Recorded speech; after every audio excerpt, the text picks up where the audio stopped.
Assalamualaikum warahmatullahi wabarakatuh. Innal hamdalillah nahmaduhu wa nasta'inuhu wa nastaghfiruh wa na'udzu billahi min syururi anfusina wa min sayyiati a'malina. Man yahdihillahu fala mudilla lahu wa man yudlil fala hadiyalah. Ashhadu an la ilaha illallah wahdahu la syarikalah wa ashhadu anna Muhammadan abduhu wa rasuluh. Ya ayyuhalladzina amanu taqullaha haqqa tuqatih wa la tamutunna illa wa antum muslimun.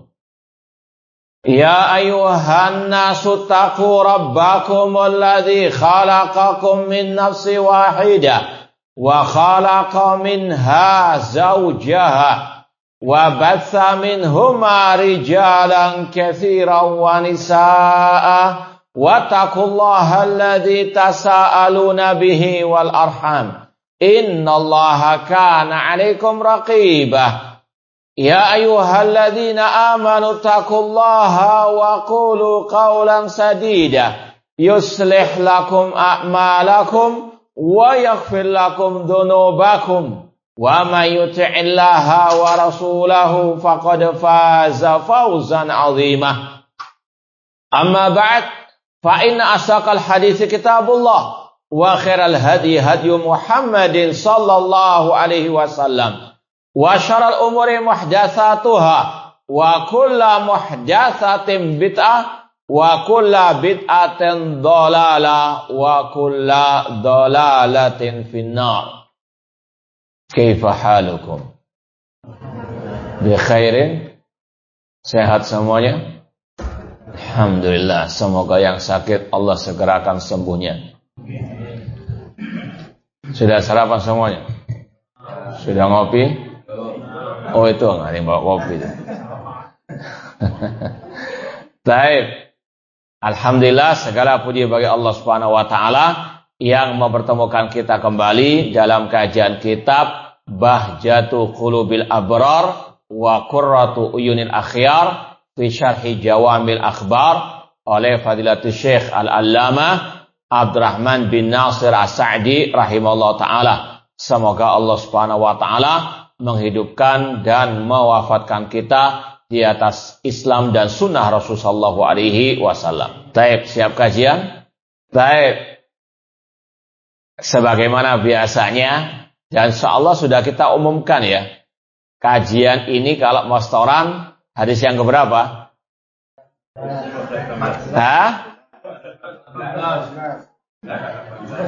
17 dan 18. Ya, sekarang sampai hadis 16. Ya, cuma karena hadisnya pendek-pendek kemarin sudah pertemuan terakhir sudah dihafalkan 2, hadis 15 dan 16. Untuk hari ini kalau mau setoran hadis yang ke-17 dan 18. Kalau mau, kalau nggak mau kita nggak paksa. Baik, untuk yang akan datang ada 2 pilihan. Yang mau setoran hafalan ke-17 18 yang sekarang ini, atau 19 dan 20 karena hadisnya masih pendek-pendek. Jadi kalau untuk yang akan datang yang mau setoran ada 2 pilihan, hadis 17 18 atau 19 20. Baik, terutama bagi yang belum setoran.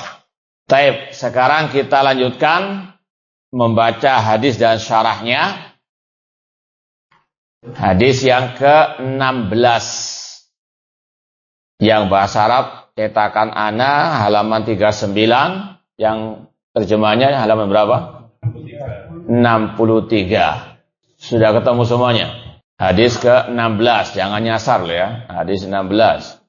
Taib kita baca an Abi Sirmata radhiyallahu taala anhu qala Rasulullah sallallahu alaihi wasallam.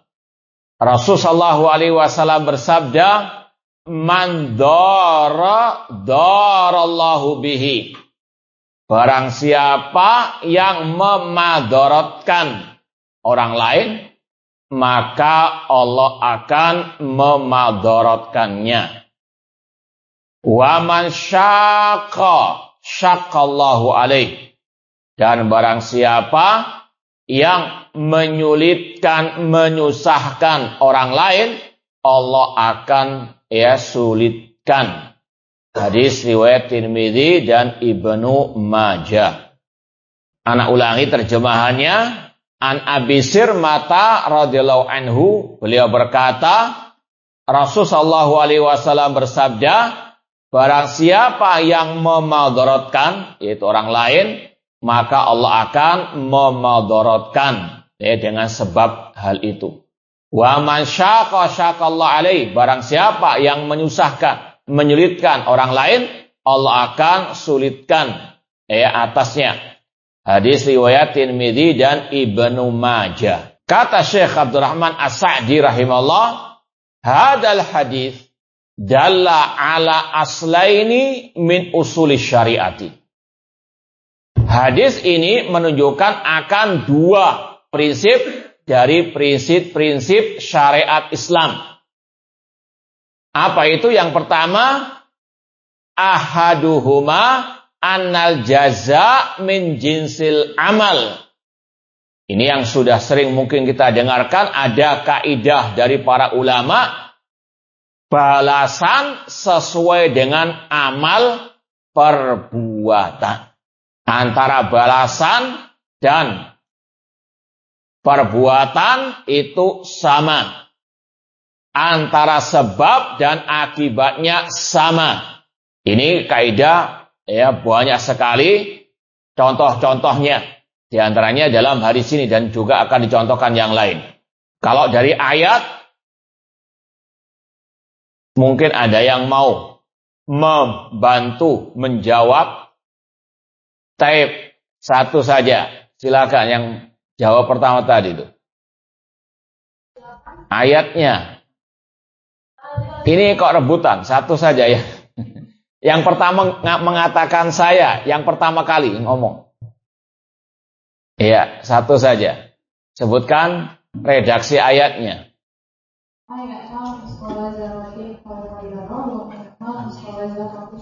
Taib Hasan. Taib itu sebagaimana firman Allah, wa may ya'mal mithqala dzarratin khairan yara wa may ya'mal mithqala dzarratin syarran yara. Barang siapa yang berbuat kebaikan sekecil apapun, maka dia akan melihat balasannya.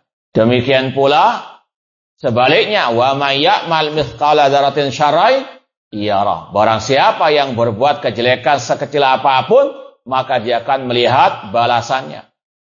Ini kata Syekh tadi juga min jinsil amal fil khair wa syarr. Kaidah ini berlaku dalam urusan kebaikan atau dalam urusan kejelekan. Yang berbuat kebaikan akan dibalas dengan kebaikan, yang berbuat kejelekan akan diberikan balasan kejelekan pula. Sekali lagi contohnya banyak sekali. Maka inilah yang dinamakan dengan istilah kaidah. Kaidah itu mencakup berbagai macam bidangnya, contoh-contohnya, jenis-jenis dan seterusnya. Annal jaza min jinsil amal fil khairi wa syarr. Wa hadha min hikmatillah allati yuhmadu 'alaiha. Dan ini merupakan hikmah Allah yang Allah dipuji atasnya. Kita wajib meyakini semua perbuatan Allah ada hikmahnya. Karena nama Allah Al-Hakim. Di antara Al-Asmaul Husna, Al-Hakim. Apa makna Al-Hakim? Yaitu dia tidak menciptakan, tidaklah mentakdirkan, tidaklah memerintahkan, tidaklah melarang, mensyariatkan, kecuali pasti ada hikmahnya. Diketahui atau tidak, maka wajib diyakini semua takdir Allah, semua perintah larangan Allah ada hikmahnya. Dan Allah terpuji dengannya. Allati yuhmad 'alaiha. Makanya kita dalam sholat pasti membaca alhamdulillah. Dalam sholat apa itu? Al-Fatihah, alhamdulillah. Baik, paling enggak ngantuk lah sudah. Kata para ulama, Allah dipuji. Baik, kalau mau ditanya, apa makna alhamdulillah? Dalam penafsiran, bukan terjemahan. Ada yang bisa menjawab? Bukan. Definisi alhamdu. Apa definisi alhamdu? Definisi ya, bukan terjemahan. Anda belum. Baik, yang paham saja, yang nggak paham. Iya. Yang mungkin pernah mempelajari tafsir Al-Fatihah. Yang lewat kata-kata alhamdulillah, itu apa maknanya alhamdulillah itu? Ya, sekali lagi bukan terjemahan, tapi tafsirnya apa? Nah, itu terjemahan itu. Masih belum ada yang pas. Lah. Iya sudah. Nah, enggak apa-apa sudah. Ini kita tampung, diterima atau enggak wallahu a'lam. Baik, kalau kata Syekh Muhammad bin Shalih Al-Utsaimin rahimahullah, silakan dicatat ya, karena antum setiap hari membaca ini. Kata Syekh Muhammad bin Shalih Al-Utsaimin, arti alhamdulillah atau alhamdu wasful mahmudi bil kamal, mensifati yang dipuji, dengan segala kesempurnaan. Mensifati yang dipuji dengan segala kesempurnaannya. Mensifati yang dipuji dengan segala apa? Kesempurnaannya, dengan penuh rasa cinta dan pengagungan. Ma'al mahabbati wa ta'zim, dengan penuh rasa cinta dan pengagungan. Dengan penuh rasa cinta dan pengagungan. Itu namanya apa? Alhamdu. Bukan sekedar kata-kata pujian. Ada banyak orang memuji, namun tidak dengan didasari oleh cinta. Untuk apa? Menjilat. Ya, memuji namun hatinya membenci. Ada nggak yang seperti itu? Banyak. Ya, dzul wajhain. Ya, punya dua muka. Ya. Taib, intinya definisi alhamdu wasful mahmudi bil kamal ma'al mahabbati wa ta'zim. Mensifati atau sifati yang dipuji dengan kesempurnaannya, dengan penuh rasa cinta dan pengagungan. Allah dipuji, ya, diantaranya karena Allah punya al-asma'ul husna. Allah dipuji dengan nama-namanya, dengan sifat-sifatnya, dan dengan segala perbuatannya. Nah, ini diantaranya. Kenapa? Ya, Allah Subhanahu wa taala dipuji, ini diantaranya karena apa? Allah punya sifat hikmah. Allah menempatkan sesuatu pada tempatnya. Allah tidak memberikan balasan kebaikan kecuali bagi yang berbuat kebaikan. Allah berfirman, nanti dia dalam surat Yunus. Ya, surat Yunus nanti ayatnya antum cari sendiri ayat 0 berapa. Allah mengatakan lilladzina ahsanul husna wa ziyadah. Lilladzina ahsanu, bagi orang-orang yang berbuat kebaikan, baginya kebaikan. Ini perbuatannya kebaikan, balasannya juga apa? Kebaikan. Al-jaza' min jinsil amal. Allah memberikan kebaikan, kalau di sini tafsirnya Rasul, Allah berikan surga. Semoga Allah memasukkan kita ke dalam surganya kelak. Perbuatannya kebaikan, balasannya juga kebaikan, dan itu kata Rasul adalah al-jannah, al-husna, al-jannah. Demikian pula contoh yang lain. Allah mengatakan innal alladzina jahadu fina lanahdiyannahum subulana. Orang-orang yang bersungguh-sungguh mencari jalan kami akan tunjukkan jalan-jalan kami. Balasan sesuai dengan amal apa? Perbuatan. Ini yang baik, yang jelek sama. Al-jaza' min jinsil amal. Falamma zaghu, apa lanjutannya? Azaghallahu qulubahum.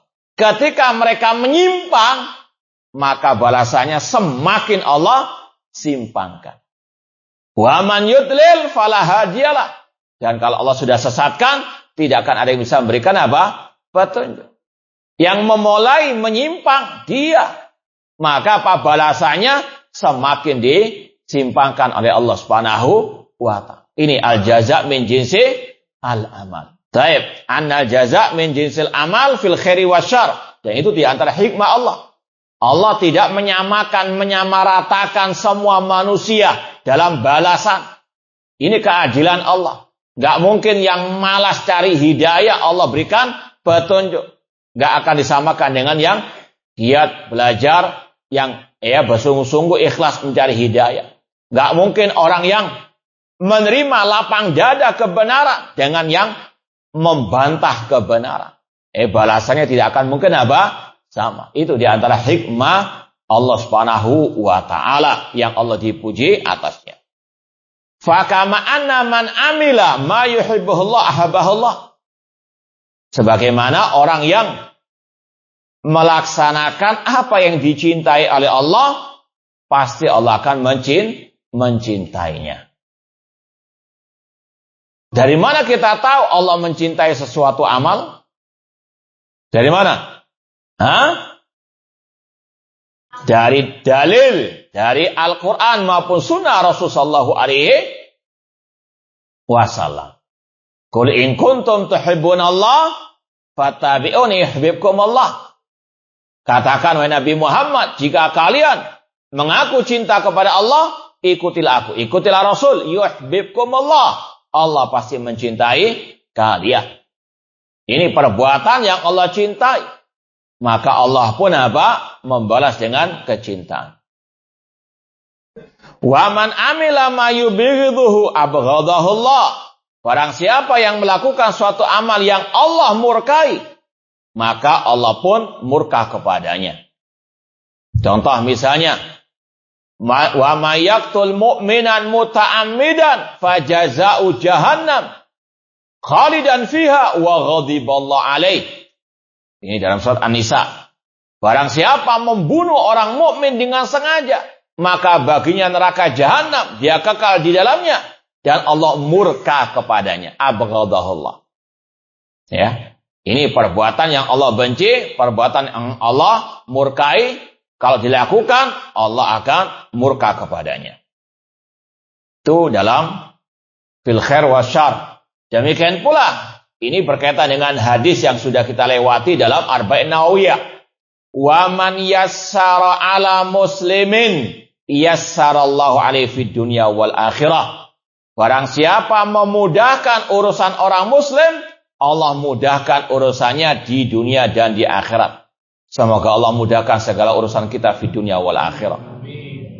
Ini memotivasi kita semuanya untuk memudahkan perkara orang Muslim yang memang layak untuk dia dimudahkan urusannya. Wa man farraja an mu'minin kurbatan min kurabi dunya farrajallahu alaihi kurbatan min kurabi yaumil qiyamah. Barang siapa melapangkan urusan orang mukmin di dunia, Allah lapangkan urusannya di akhirat kelak. Ya, mungkin ada sahabat, teman kita, saudara kita yang dalam kesusahan, minimal ya mungkin kirim WA, sabar ya akhi, semoga Allah berikan kemudahan. Terkadang kita menganggap kayaknya itu sepele, padahal kalau itu betul-betul dari hati, masuk juga ke dalam apa? Hati.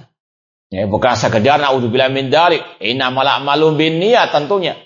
Niatnya untuk apa? mendapatkan balasan dari saudara tersebut, tidak. Kita ikhlas lillahi ta'ala menghibur saudara yang sedang mungkin ada rasa sakit yang menimpanya, atau saudaranya, atau keluarganya, atau apapun musibah yang menimpanya. Minimal tadi kita berikan hiburan dengan ucapan. Lebih dari itu mungkin kalau kita sanggup, kalau dia kekurangan uang, kita transfer misalnya. Ini luar biasa. Ingat pahalanya Allah lapangkan urusannya di akhirat. Kita tentunya mengharap pahala dari Allah, bukan dari saudara ataupun teman tersebut. Keutamanya luar biasa, al jaza min jinsil amal. Kemudian wallahu fi hajatil abdi, makan abdu fi hajati akhi. Dan Allah senantiasa menolong, memenuhi kebutuhan hamba selama hamba itu memenuhi kebutuhan saudaranya. Ini sekali lagi yang selayaknya untuk kita ingat. Apalagi kita di dunia hanya sementara. Semuanya amanah dari Allah Subhanahu wa ta'ala. Kita wajib untuk betul-betul memperhatikan saudara-saudara kita yang mungkin naudzubillah min dzalik mengalami berbagai macam musibah. Jangan malah diolok-olokkan. Salah dhewe. Syukur naudzubillah min dzalik, apalagi kalau sampai ada hasad. Naudzubillah min dzalik, saudaranya kesusahan, butuh pertolongan, malah naudzubillah min dzalik. Ada kata-kata tadi, merasa bergembira. Kapan kapokmu? Naudzubillah min dzalik. Padahal kalau kita doakan saudara kita mendapatkan kemudahan, malaikat akan mengatakan walaka bimisli, engkau juga akan mendapatkan kemudahan. Namun inilah sekali lagi kadang manusia tidak sadar bahwasanya penyakit hasad ini lebih daripada kanker yang menggerogoti tubuhnya. Ini yang wajib untuk kita waspadai, dan sekali lagi sabda Rasul ini menjelaskan kepada kita bagaimana hidupnya seorang muslim muslimah harus ada at-ta'awun 'alal birri wa taqwa, dan sekali lagi tentunya dengan ikhlas mengharapkan pahala dari Allah Subhanahu wa taala. Dan ingat juga kadzalika man dara musliman darrahullah. Kalau tadi yang baik, yang positif membantu saudaranya, Allah bantu. Namun sebaliknya, kalau dia mencelakakan, memadaratkan saudaranya, entah dengan ucapan, dengan perbuatan, entah secara langsung atau tidak langsung, balasannya Allah juga akan memadaratkan, menimpakan kemadaratan kepadanya. Naudzubillah min dzalik. Semisal nanti akan ada banyak contoh-contohnya. Kalau dia misalnya mendolimi saudaranya dengan kata-kata sampai menuduh dengan tuduhan-tuduhan yang dusta, suatu saat akan juga dia alami hal tersebut. Al jaza min jinsi al amal. Kalau dia mengambil harta saudaranya tanpa hak, entah dengan nama utang atau dengan nama proyek atau dengan nama jual beli, maka Allah akan menurunkan kehancuran dalam hartanya tersebut. Yamhaqullahu riba wa yurbis shadaqat. Insyaallah akan ada contoh-contoh yang akan disebutkan oleh Syekh. Wa man makara bi makarallahu bihi.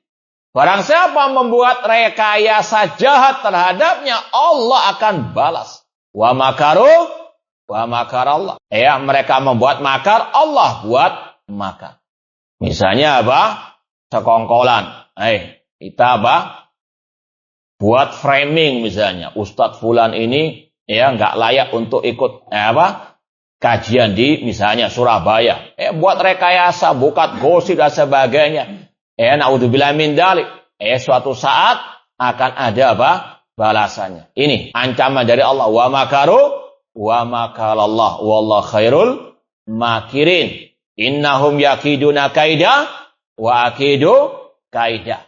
Meskipun seluruh umat berkumpul, kalau Allah tidak mentakdirkan, tidak akan mungkin apa terjadi. Ini yang wajib diyakini. Cuma yakini kalau mereka membuat makar, pasti cepat atau lambat Allah balas apa? Makar mereka. Wa man syaqqa alaihi syaqallahu alaihi. Barang siapa menyulitkan, menyusahkan orang lain, Allah susahkan urusannya. Contoh mungkin di pengajian, temannya datang, sana lu, terlambat kamu di luar sana saja. Misalnya, padahal tempatnya apa masih luas. Padahal Allah mengatakan, tafassahu fil majalisi yassahillahu lakum. Berlapang-lapanglah dalam majelis. Allah akan lapangkan urusan. Ini perintah Allah. Bukan malah apa? Iyalah dia terlambat. Namun apa? Ojo tambah dipersulit. Nanti dia kalau ngambun nggak mau ngaji lagi. Gimana? Ada nggak? Wallahu a'lam. Insyaallah tidak ada. Cuma tadi justru apa kalau bisa diantarkan, ini tempatmu yang enak, kasih makanan, kasih minuman, malah apa? Baik, intinya memudahkan, dimudahkan, bukan malah apa dipersulit. Al-aslu tsani, insyaallah sekali lagi akan ada contoh-contoh pada penjelasan beliau berikutnya. Yang kedua, man'ud darar wal mudarah. Hadis ini mengandung pembahasan prinsip yang kedua dari prinsip-prinsip syariat Islam, larangan mencelakakan, memadaratkan orang lain. Sebagaimana dalam hadis yang sudah kita lewati dalam Arba'in Nawawiyah, la darara wa la dirar. Tidak boleh mencelakakan diri sendiri ataupun orang lain. Wa hadza yashma anwa'id darar kullahu. Ini mencakup segala bentuk jenis kemadaratan. Apalagi Islam itu, kata para ulama, diturunkan oleh Allah untuk menjaga 5 al-masalih, 5 kemaslahatan. Baik.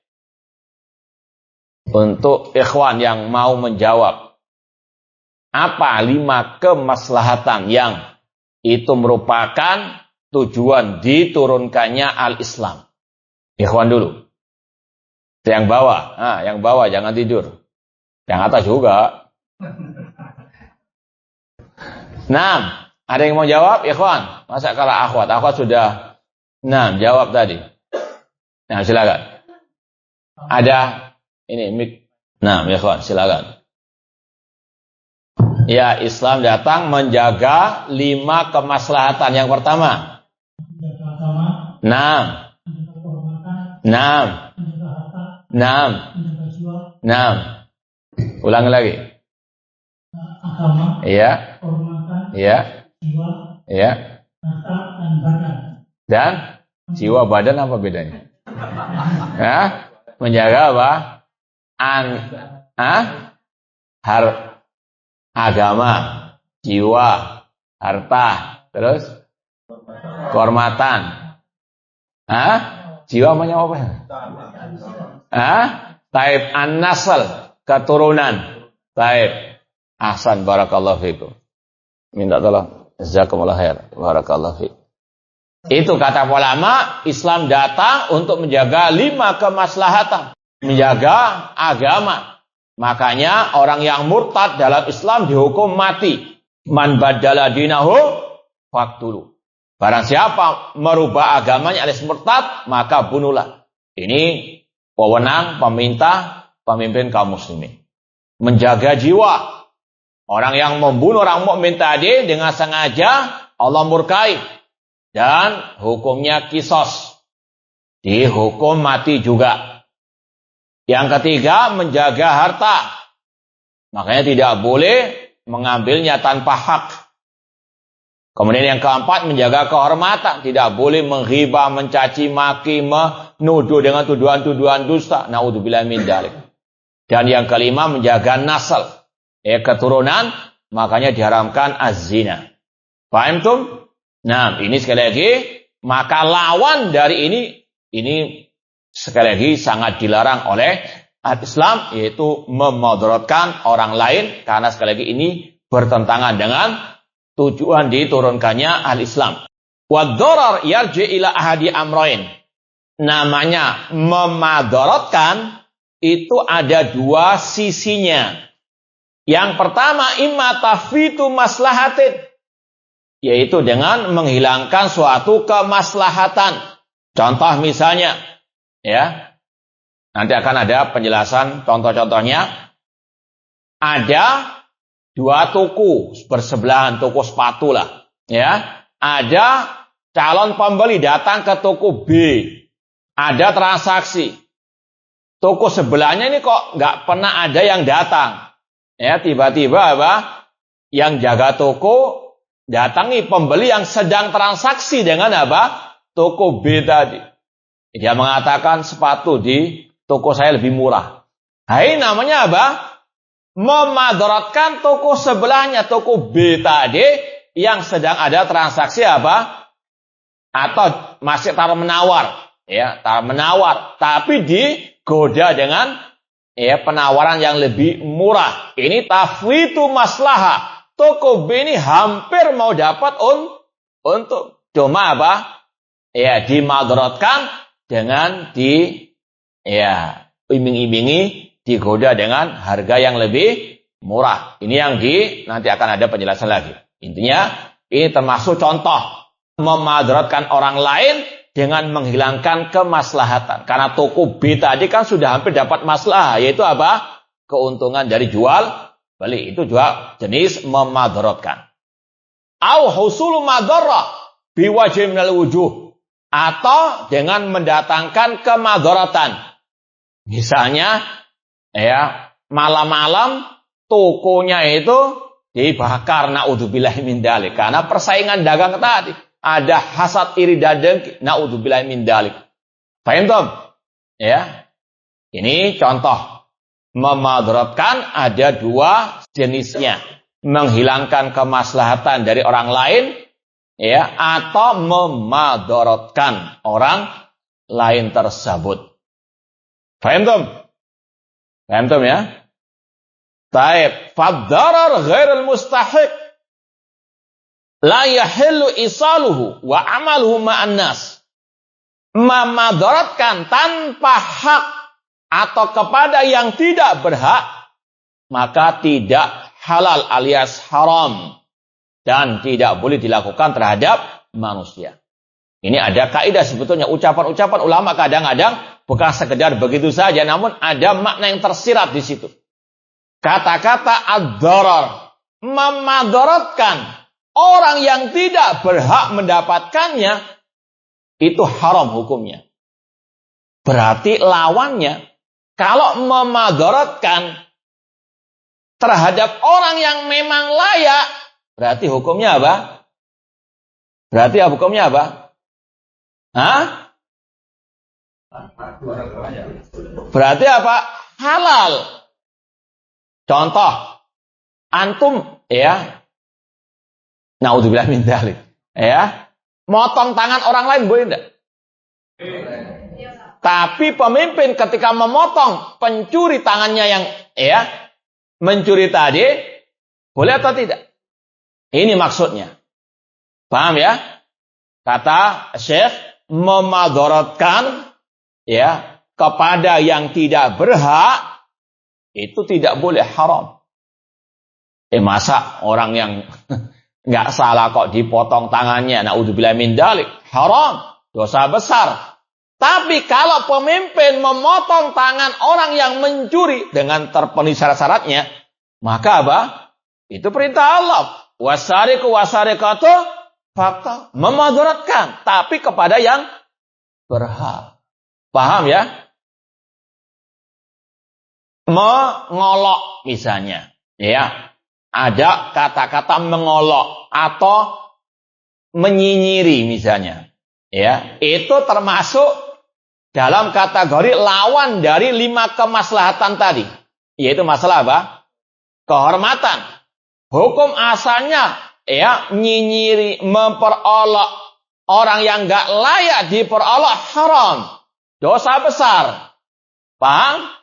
Tapi kalau ada orang yang ya suka menyesatkan umat, ya, menyuruh kepada kesesatan, kebid'ahan, kepada bahkan kesyirikan, suka memutarbalikkan fakta dan seterusnya, boleh tidak kita balas? Ya, orang itu kita bantah, kita sampaikan, kita telanjangi kesesatannya di hadapan umat. Boleh tidak? Umat kan pasti akan mengatakan, oh ini orang sesat. Ya, boleh tidak?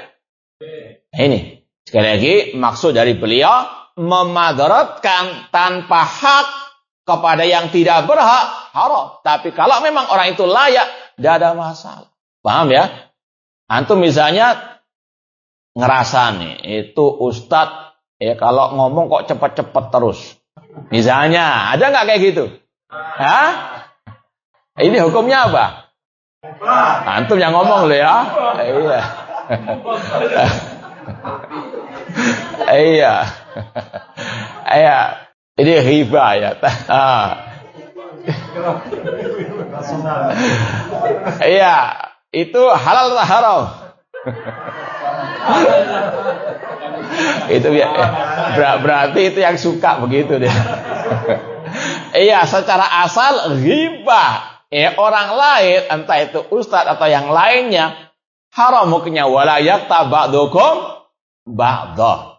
Tapi ketika tadi ada ustadz ataupun dai yang suka posting di medsos, ucapannya hanya asbun saja, asal bunyi saja, asal posting saja, tanpa qala Allah wa qala Rasul, bahkan bertentangan dengan akidah salaf, manhaj salaf. Kemudian dia diriba di majelis. Hati-hati, Ustadz fulan ini sesat menyesatkan. Meskipun mungkin kedoknya Ahlus Sunnah dan seterusnya. Boleh enggak? Ya? Boleh atau tidak? Bahkan wajib hukumnya. Ya, bagian amar ma'ruf nahi mungkar. Paham tak? Jadi sekali lagi, kalau memang dia berhak tadi diriba, makanya Imam An-Nawawi rahimahullah dalam Riyadhus Shalihin, nanti kalau yang punya kitab Riyadhus Shalihin, beliau setelah membawakan bab haramnya riba dan dalil-dalilnya, beliau menyebutkan dalil-dalil tentang bolehnya riba. Ada 6 keadaan di mana boleh mengriba. Paham?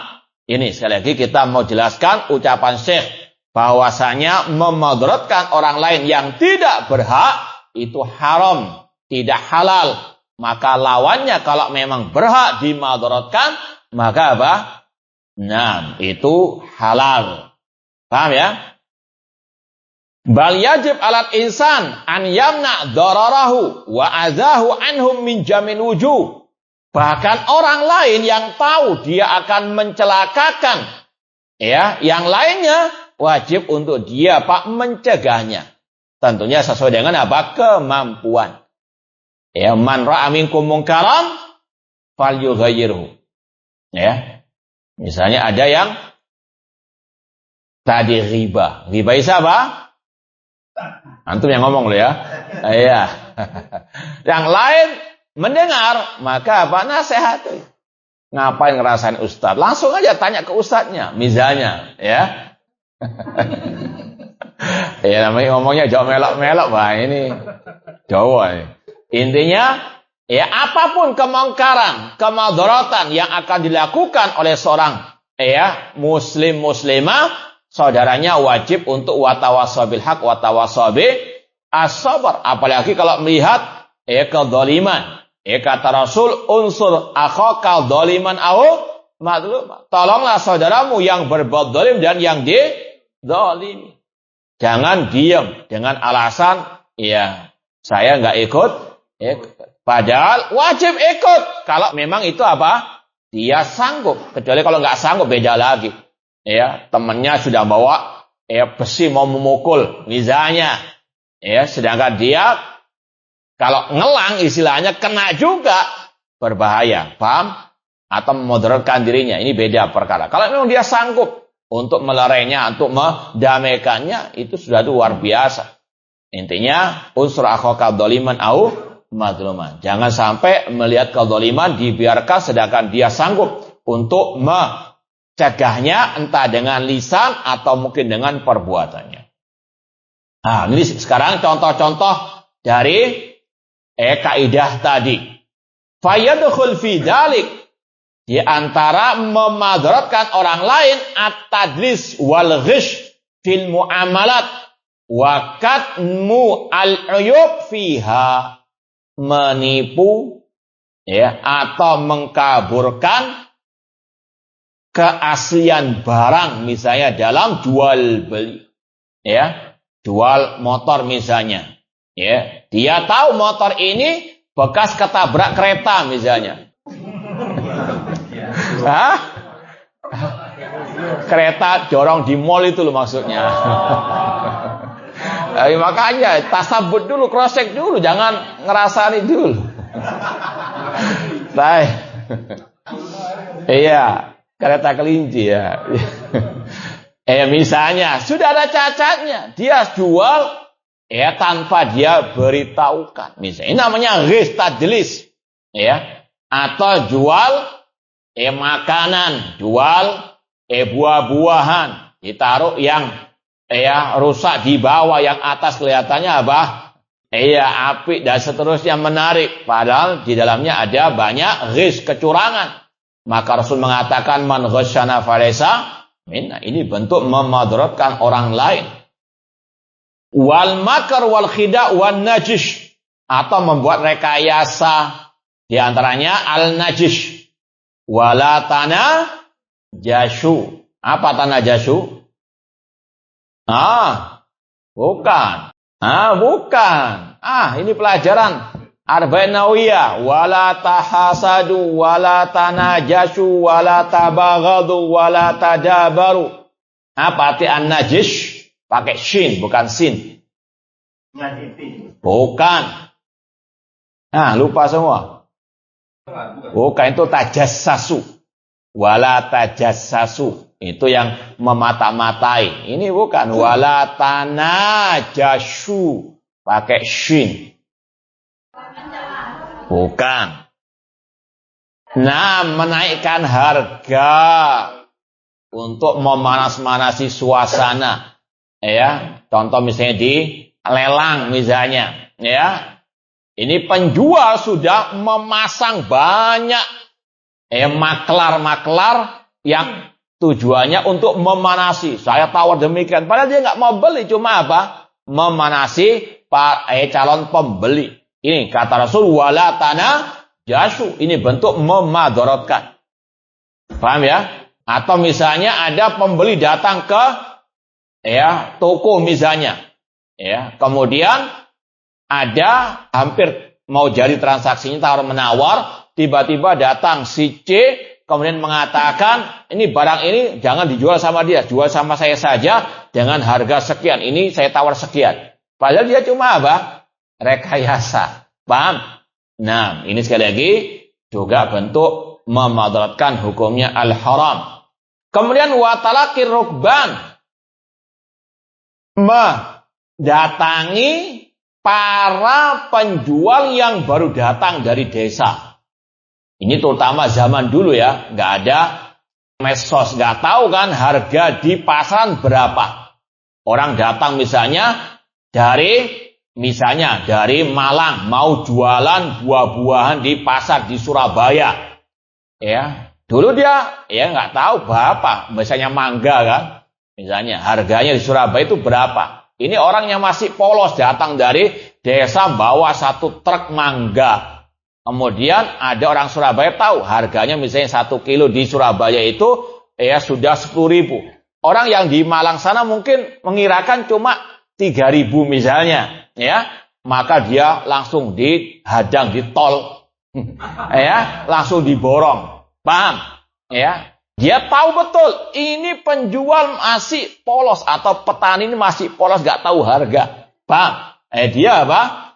Beli. Meskipun ridho, cuma ini bentuk apa? Memadaratkan. Seandainya sang petani atau yang punya mangga dari Malang itu datang langsung ke pasar, dia tanya dulu harganya, mungkin bisa dia jual 2 kali lipat. Paham ya? Ini namanya arek cilik dibujui misalnya ya. Paham enggak? Ini karena nggak tahu harga. Paham? Paham? Intinya seperti itu.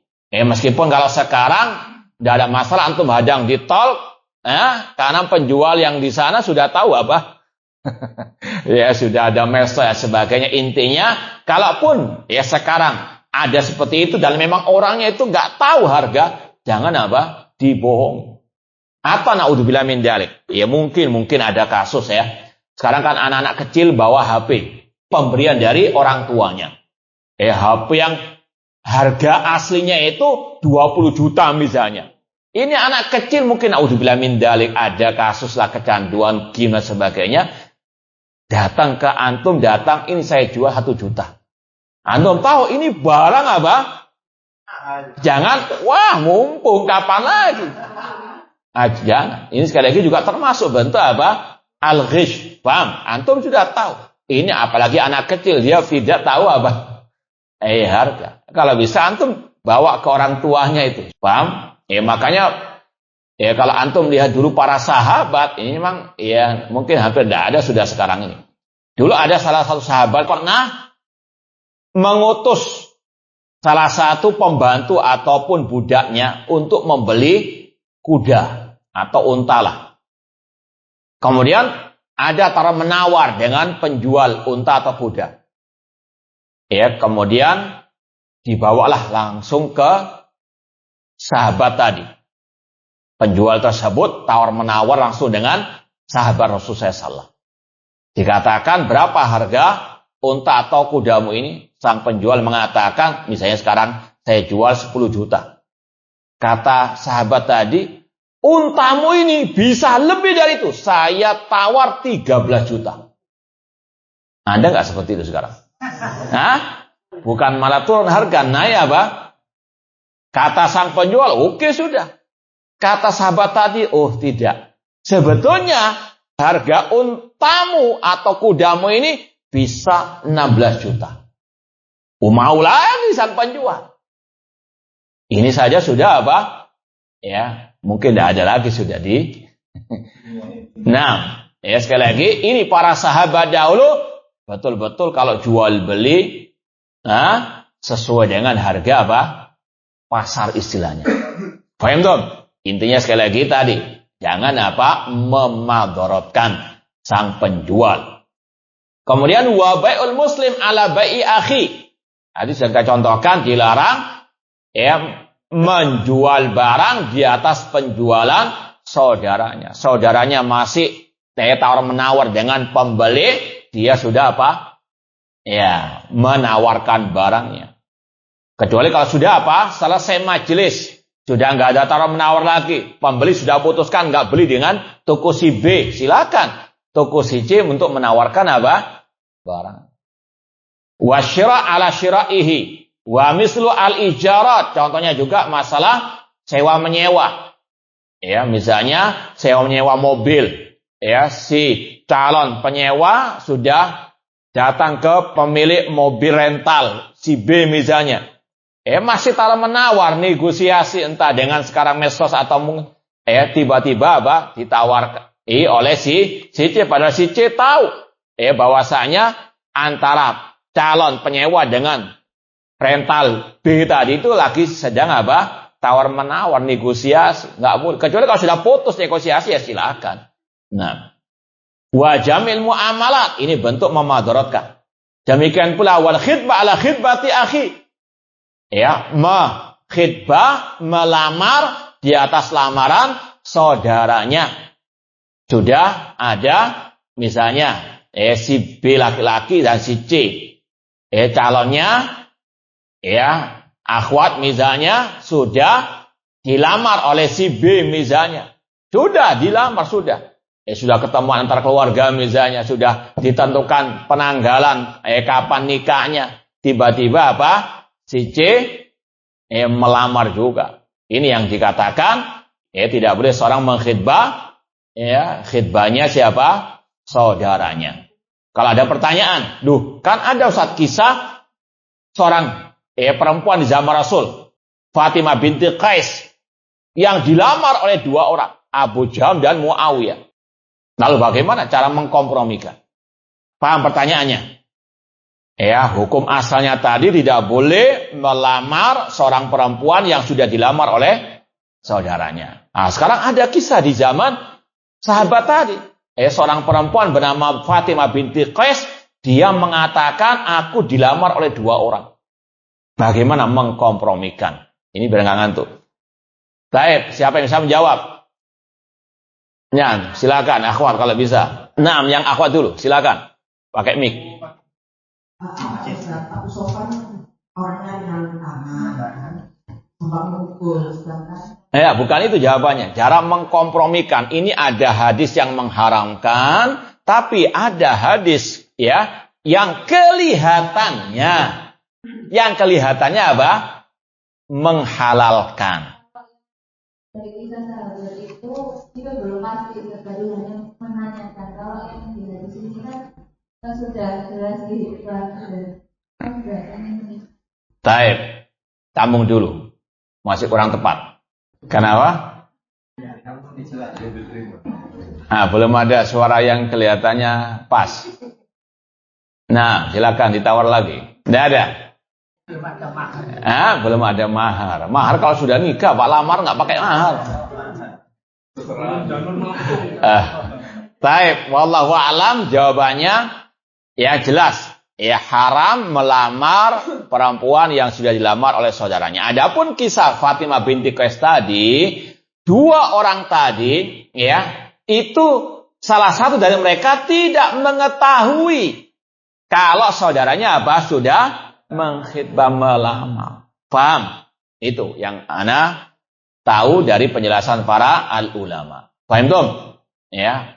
Kalau nggak tahu nggak apa-apa, cuma perempuannya harus memberitahu. Paham ya? Nah, ini yang sekali lagi harus dipahami, haram mengkhitbah atas khitbah saudaranya. Demikian pula wa khitbatul wadhaif allati fiha ahlun laha qa'imun biha fakul hadhihi minal madaratil manhi anha. Demikian pula misalnya melamar pekerjaan. Ada orang yang memang ahli, dia layak diterima. Namun karena mungkin nepotisme dan sebagainya diterima orang yang nggak paham pekerjaan yang akan dia lakukan. Ini juga termasuk apa? Memadaratkan perusahaan, kantornya, memadaratkan orang lain. Banyak yang akan dimadaratkan. Ini juga perlu diperhatikan.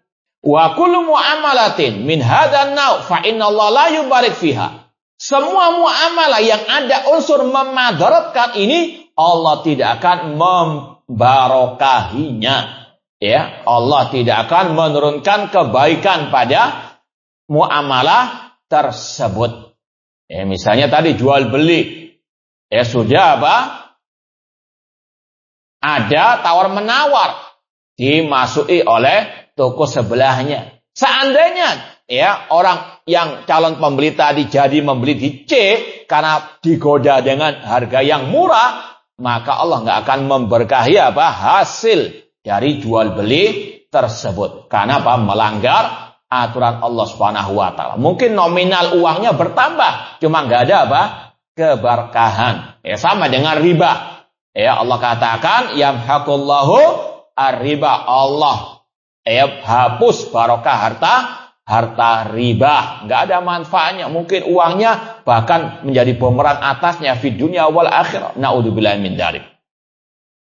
Kemudian kata Syekh lagi, li'annahu man dara musliman darahullah. Karena barang siapa memadaratkan orang muslim, Allah akan madaratkan dia. Wa man darahullah tarahala anil khair.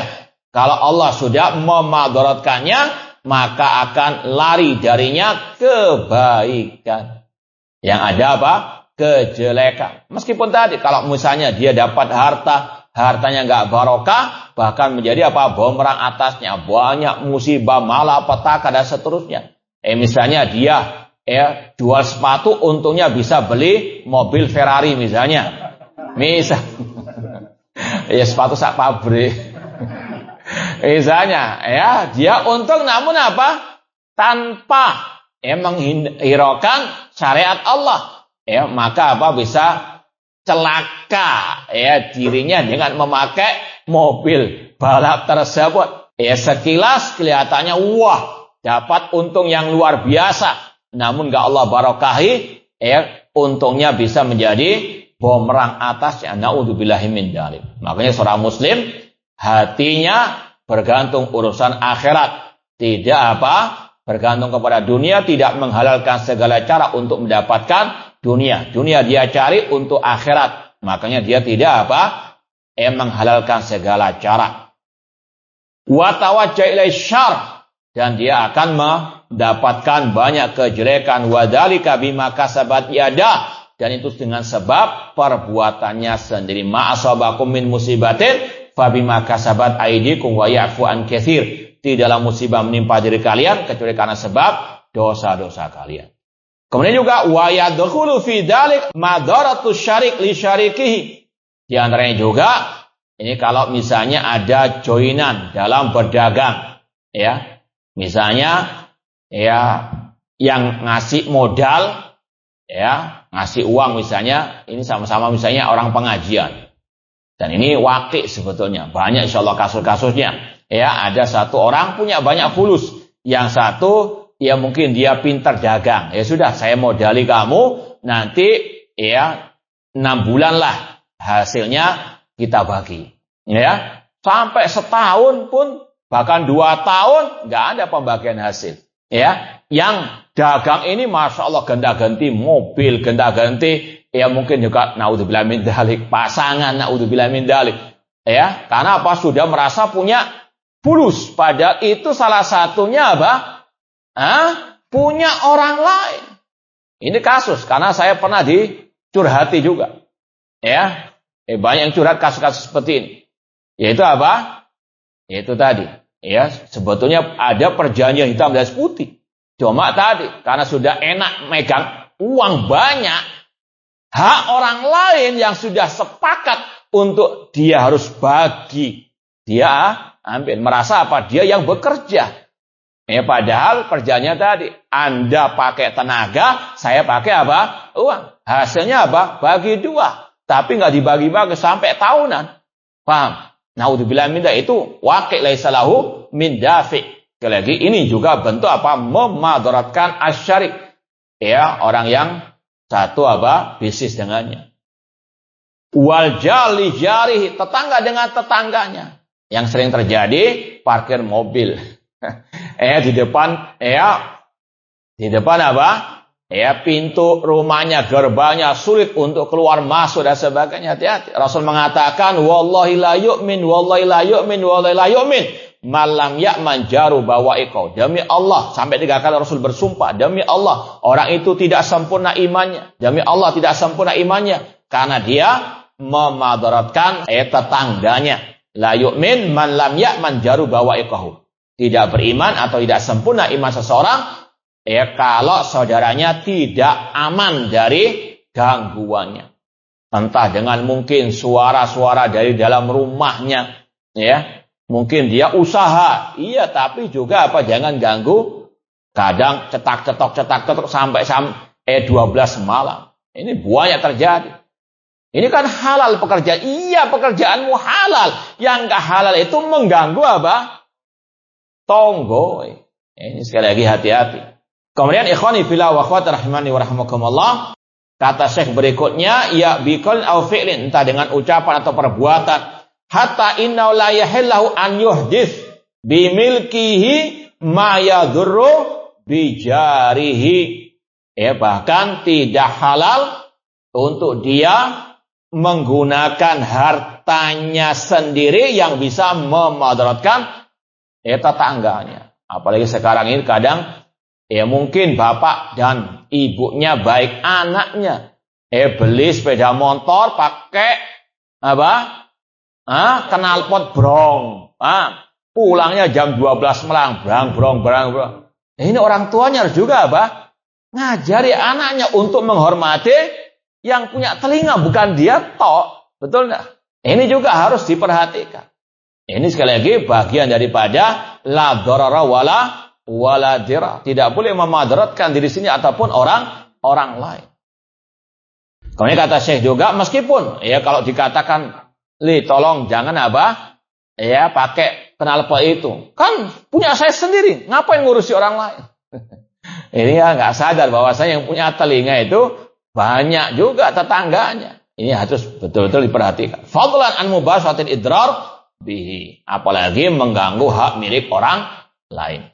Wa yadkhul fi dzalik madratul gharim li gharimihi, ya, atau ini dalam urusan utang piutang. Wa sa'yu fil muamalat ati tadur bi gharimi, utang memang niatnya enggak mau bayar. Utang senjatanya cuma afwan.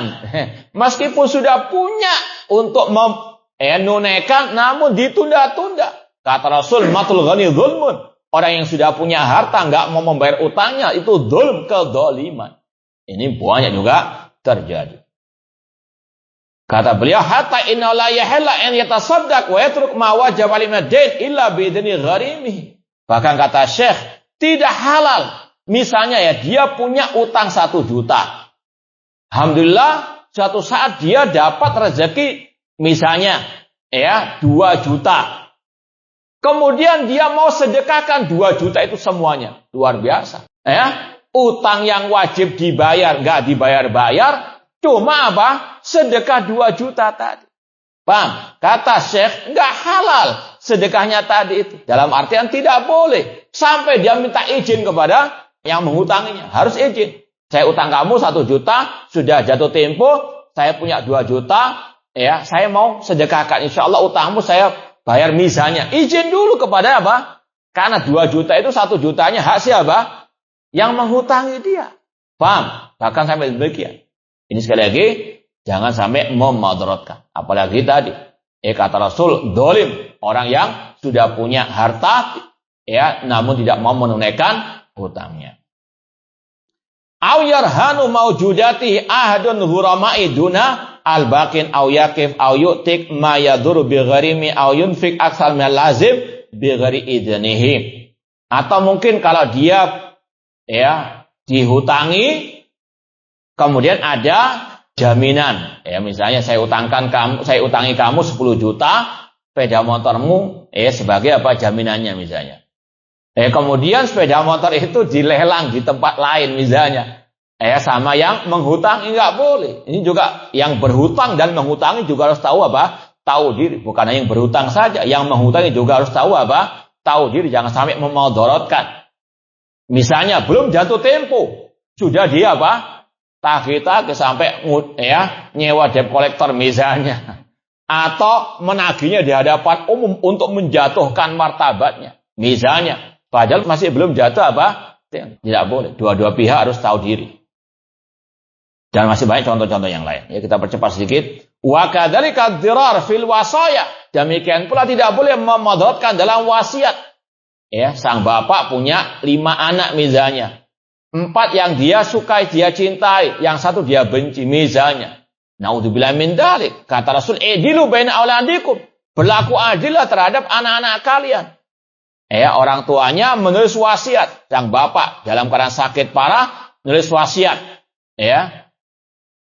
Uang di bank itu saya bagikan untuk 4 bulan, satunya nggak dikasih. Naudzubillah min dzalik.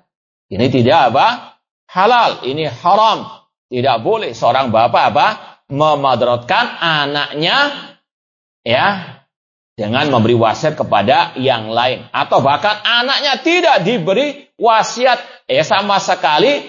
Atau dalam arti tidak dikasih apa-apa. Sedangkan temannya dikasih. Misalnya. Naudzubillah min dzalik. Ini sekali lagi juga tidak halal. Bi an yakhussa ahada warasati bi aksar mimma lahu. Memberikan ahli waris lebih daripada yang lainnya. Au yangkus al waris. Bahkan naudzubillah min dzalik terkadang misalnya dia sudah dalam keadaan sakatul maut kemudian dia nulis wasiat misalnya nulis wasiat hartaku semuanya untuk kakakku misalnya Padahal dia punya istri, punya apa? Punya anak. Na'udzubillah min dzalik. Ini dzulum. Ya, sekali lagi, kadang sebagian orang demikian. Ayusi li ghairi warithi biqasdi al-idrar bil warasah. Ini contohnya tadi. Memberikan wasiat kepada selain ahli waris dengan tujuan untuk memadaratkan ahli waris. Na'udzubillah min dzalik. Wa kadzalika la yahillu idrar zauj bi zaujati. Demikian pula suami tidak boleh memadaratkan istrinya dari segala sisi. Imma an ya'dulaha dzulman linaftadiya binhu. Misalnya dia apa? Mengatakan kamu ya, enggak apa-apa, enggak suka sama aku kalau kamu ya mau cerai, kamu yang khulu. Saya enggak mau. Tujuannya apa? Biar dia dapat maharnya kembali. Paham? Atau untuk ya memadaratkan istrinya tersebut. Au yuraji'a liqasil idrar. Atau sudah talak, sudah cerai. Kemudian dia rujuk. Tapi niatnya untuk memadaratkan, ingin balas dendam. Na'udzubillah min dzalik. Makanya kalau nggak salah pernah kita sampaikan, hukum menikah itu ada 5 kata para ulama. Di antaranya ada yang haram. Di antaranya di sini tujuannya untuk apa? Memadaratkan. Entah sudah rujuk misalnya, atau dulunya saya naksir kamu waktu kuliah, tapi kamu nggak mau sama saya. Sekarang kamu mau saya sama saya, ya? Karena saya sudah punya fulus. Dia nikahi cuma untuk apa? Balas. Na'udzubillah min, ini nikah yang apa? Haram, memadaratkan.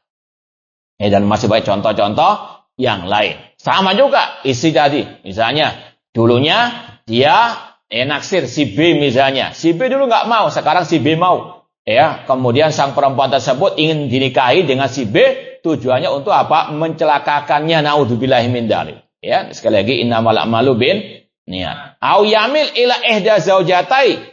Atau kalau dia punya banyak istri, dia apa? Tidak adil kepada salah satu istrinya. Dan ini juga banyak terjadi. Punya 2 istri, satunya dibelikan rumah, satunya dikontrakkan. Ya, yang dibelikan rumah itu tiap hari tinggal di situ, yang dikontrakkan 11 kali dijenguk. Hah? Ada nggak seperti itu? Pengalaman ya? Hah? Iya, itu. Nah, yang curhat bukan umat, malah bapak-bapak. Kembali memang. Baik, sudah cukup. Jangan diteruskan. Iya, bahaya nggak dibukakan pintu nanti antum. Berikutnya, wa min dzalikal haifil ahkam wa syahadat wal qisma wa ghiriha ala ahdi syakhsin linafil akhar. Contoh yang lain, berbuat curang dalam persaksian. Ya, ataupun hukum-hukum atau pembagian.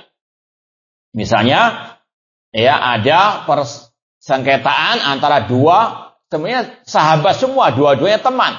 Ya, kemudian diminta persaksian, bagaimana persaksiannya? Dia lebih apa? Condong kepada si B, nggak kepada si C, atau nggak berlaku adil. Si B dibaik-baikkan, si C dijelekkan, padahal tidak sesuai dengan kenyataan misalnya. Na'udzubillah min dzalik. Ini juga termasuk memadaratkan, la dharara wa la dirar. Fakulu hada dakhil fil madara wa fa'il mustaqil uqubah. Pelakunya berhak mendapatkan sanksi, naudzubillah min dzalik, wa an yudarahallahu bihi. Allah akan menurunkan madarat, memadaratkannya. Wa asyad min dzalik. Ini lebih dari itu semuanya. Al-waqi'a finnas indal ulat wal umara.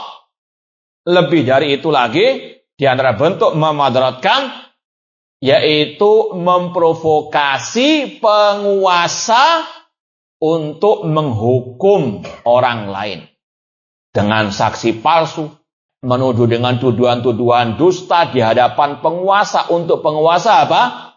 Mencelakakan saudaranya. Na'udzubillahi min dzalik. Liyughriyahum bi'uqubatihi aw akhadha malahu aw manahu min haqqin huwa lahu. Ya, tujuannya tadi untuk memadaratkan saudaranya. Fa inna man amila hadzal amal fa innahu baghin. Ya, orang yang melakukan hal itu dia adalah orang yang baghin, yang melampaui batas, yang zalim. Falyatawaqqa al-uqubal ajila wal ajila. Maka hendaklah dia sadar akan sanksi di dunia maupun di akhirat. Atau bahkan naudzubillah min dzalik, misalnya dia menuduh saudaranya mengambil misalnya sekolahnya, tanahnya, rumahnya, kemudian kerjasama dengan penguasa, entah dengan hakim atau jaksa atau yang lainnya untuk merekayasa agar dapat yang dia tuduhkan tadi. Naudzubillah min dzalik, kalaupun dia dapat, naudzubillah min dzalik, kata Syekh, faliyatawaqqa al-uqubal ajila wal ajira. Hendaklah dia sadar pasti akan datang azab di dunia maupun di akhirat. Wa min hadza nahyun Nabi sallallahu an yurida mumridun ala musik. Di antara bentuk contoh memadaratkan orang lain, dan ini dilarang dalam syariat, Rasul mengatakan tidak boleh onta yang sakit dikumpulkan dengan yang sehat. Ya. Ini mungkin juga waktu-waktu pandemi kemarin. Ini juga sebetulnya banyak orang-orang kita nggak sadar bahwasanya penyakit itu ada, namanya penyakit menular dengan seizin dari Allah. Di antaranya sudah sepakat sebetulnya secara kedokteran masalah kemarin, adanya virus corona menular. Meskipun ada orang-orang kita yang nggak tahu, buta mata dan hatinya.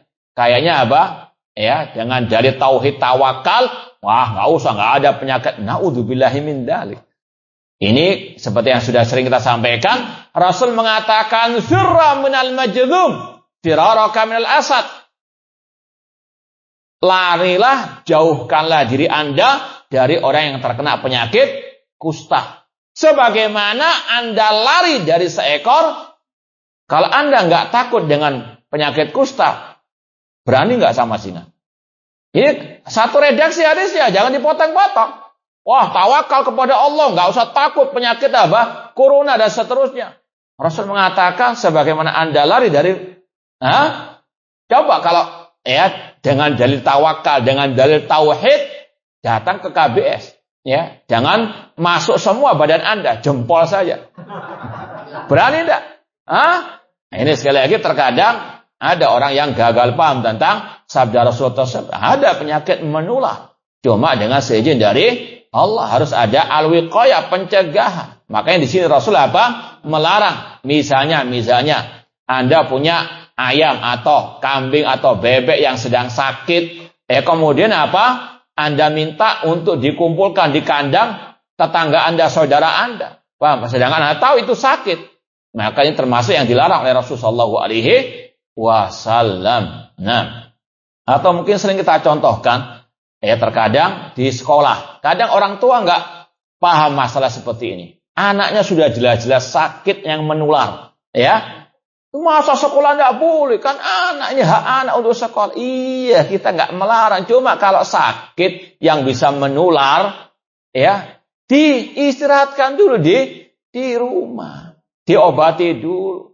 Paham? Terkadang itu tawakal. Anda ini bertauhid cuma takut. Ini gagal paham. Taib. Wa kadzalika nahyul jadma wa nahwin an mukhalatatin nas. Ini yang kita sampaikan tadi. Rasul melarang orang yang kena penyakit kusta untuk bergaul dengan manusia. Rasul yang melarang. Apakah Rasul tidak bertauhid, tidak bertawakal? Naudzubillah min dzalik.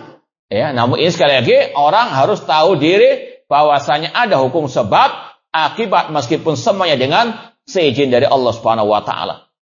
Wa hadza wa ghairu dakhilun fi qouli ta'ala. Ini semuanya contoh-contoh yang sudah kita sampaikan tadi masuk dalam kategori firman Allah, walladzina yu'dzunal mu'minina wal mu'minati bighairi maktasabu faqad ihtamalu buhtanan wa itsman mubina. Dan orang-orang yang mengganggu, menyakiti orang mukmin dan mukminah tanpa sebab, maka mereka menanggung kedustaan dan dosa yang besar. Apalagi menuduh saudaranya mengambil hartanya padahal tidak, sampai disebarkan di medsos, sampai disomasi dan seterusnya, padahal semuanya tanpa bukti yang ini sekali lagi ancaman dari Allah. Faqad ihtamalu buhtanan wa itsman mubina. Apalagi yang lain ikut-ikutan, dia juga menanggung dosanya. Naudzubillah min dzalik. Wa naha sallam antarwi il muslim. Bahkan Rasul melarang menakut-nakuti orang muslim. Ya, misalnya dia bawa senjata, cuma bercanda saja, mau diarahkan ke saudaranya, ini haram. Sekedar apa? Nakut-nakuti toh. Paham ya? Di prank misalnya. Hati-hati. Ini semuanya juga ada larangannya. Kalau itu memang bisa memadaratkan. Walau ala wajhil meskipun hanya untuk apa? Candaan, guruan, prank. Ini harus juga apa? Dipikir sesuai enggak? Apakah itu memadaratkan ataukah tidak? Wa min hadza as-sukhriya bil khalq, apalagi sampai mencelah tubuh fisik, wal istihza' bi memperolok, wal waqi'a fi a'radihim, merusak kehormatan, menuduh dengan tuduhan-tuduhan dusta. Ini termasuk apa? Dalam ancaman Rasul tadi, man darallahu alaihi, barang siapa memudaratkan saudaranya, Allah akan memudaratkannya.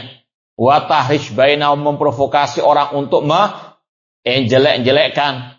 Fakulu dakhilun fil madara wal masyaqqa al mujibil uqubah. Semua ini dalam masuk ke dalam bentuk mencelakakan yang akan mendatangkan azab di dunia wal akhirah. Wa kama yadullu hadis bin mantuqihi anna man dara wa syaqa darallahu wa syaqa alaih fa inna mafhumahu yadullu ala anna man azala daral wal masyaqqa al muslim fa inna Allah yajlib lahu al khair. Sesuai dengan redaksi hadis tadi, yang mencelakakan, memudaratkan orang lain, Allah akan memudaratkannya. Maka diambil dari hadis ini maknanya juga yang menghilangkan kemudaratan, yang menghilangkan kezaliman, kemungkaran, kesulitan dari orang muslim, Allah akan berikan kebaikan padanya. Wa yadfa anhu darar wal masyaq, Allah akan menyelamatkannya dia dari kemudaratan. Jazaan wifaqah sebagai bentuk balasan dari Allah. Intinya sama dengan tadi, al jaza min jinsi al-amal. Sawan kana muta'alliqan bi nafsi au bi ghairihi. Semoga Allah Subhanahu wa taala memberikan kepada kita taufik hidayah dan pertolongannya untuk kita bisa senantiasa berbuat kebaikan dan menjauhkan dari kejelekan, dan semoga Allah menjauhkan kita dari segala kejelekan dan orang-orang yang ingin berbuat kejelekan. Baik, ada 5 menit. Silakan. Apakah ini termasuk mudarat? Pertanyaannya seperti ini, Ustaz. Kebetulan itu pada diri saya sendiri. Ada si A itu menjual tanah kepada saya. NJOP-nya memang terhitung lebih 7 juta.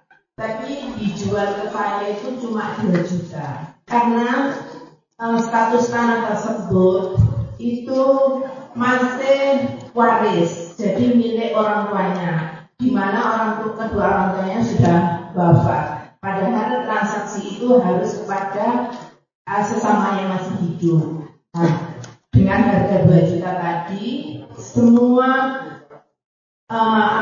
urusannya sama semua biaya-biaya itu dibebankan kepada pembeli, yaitu kepada saya. Apakah ini termasuk yang mudarat tadi, Ustaz? Karena kan harga NJOP-nya itu 7 juta, saya nggak menawar, dia menjualnya 2 juta. Terima kasih.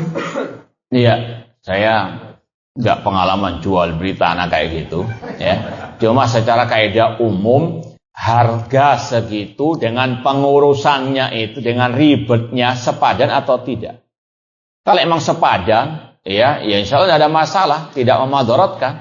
Karena 2 juta dengan semua biaya-biaya pajak dan sebagainya bisa jadi lebih dari, dan dengan keruwetannya, kalau memang itu sepadan, insya Allah bukan termasuk memadaratkan. Cuma tetap harus teliti. Harga murah kadang dibaliknya ada. Iya, harus teliti. Insya Allah secara umum kaidahnya demikian. Kalau memang itu, sekali lagi, dengan keruwetan pengurusannya ditanggung oleh kita, dan itu biaya yang bisa membengkak lebih bahkan dari yang NJOP tadi, tidak ada masalah insya Allah. Iya. Ada pertanyaan, bagaimana sikap kita ketika dizalimi karena kehormatan dinodai? Apakah mendoakan buruk itu boleh? Apakah Allah membalas keburukan orang itu? Kalau misalnya kita merasa itu sudah istilahnya kelewat batas, apalagi sudah ditegakkan hujjah atasnya, namun tetap dia demikian, secara asal boleh untuk apa? didoakan dengan kejelekan, dengan keburukan. Kata Rasul, ittaqi da'watal madlum fa inna laysa baina wa baina Allahi hijabun. Secara hukum asal boleh-boleh saja, boleh memaafkan kalau memang itu bisa mendatangkan kebaikan. Namun kalau tidak bisa mendatangkan kebaikan pula kalau dimaafkan, silahkan. Sebagaimana sudah kita sampaikan dari kisah Sa'id bin Zaid mendoakan orang yang menuduhnya agar dibinasakan oleh Allah Subhanahu wa taala. Ini yang mungkin bisa kita sampaikan, kurang lebihnya mohon maaf. Wa jazakumullahu khairan. Aqulu qouli hadza wa akhiru da'wana anil hamdulillahi rabbil alamin. Wassalamualaikum warahmatullahi wabarakatuh.